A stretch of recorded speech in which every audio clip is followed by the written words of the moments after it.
puso na yung kung paano niya ako tinatawag and yung open arms niya na sabi niya, come to me and surrender all your worries and your pain, and I'm here to hug you and to comfort you and always surrender everything to me. Huwag kang matatakot na sabihin sa akin.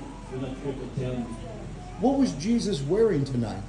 Actually, she's wearing white and super, ang ganda ng heaven kasi full of flowers The hair and is beautiful and full of flowers. And then he took you through a door? What was the door like? Tell everybody. What color was it?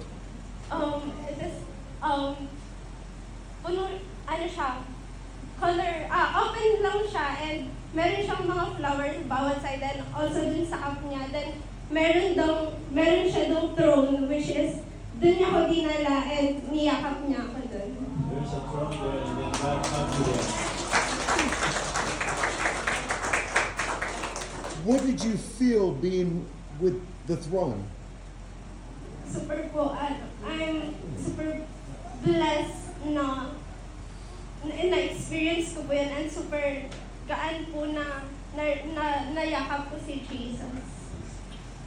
Did you see a white bird? God embrace you. Did you see white bird? Yes, then, nung nakita ko yung bird, sobrang dumikit po siya sa palad ko and I put him in my heart. It was taking my hands. Did you see anything else then? Meron din po dong some of people na nag-worship pero hindi ko po sila makita ng mismo.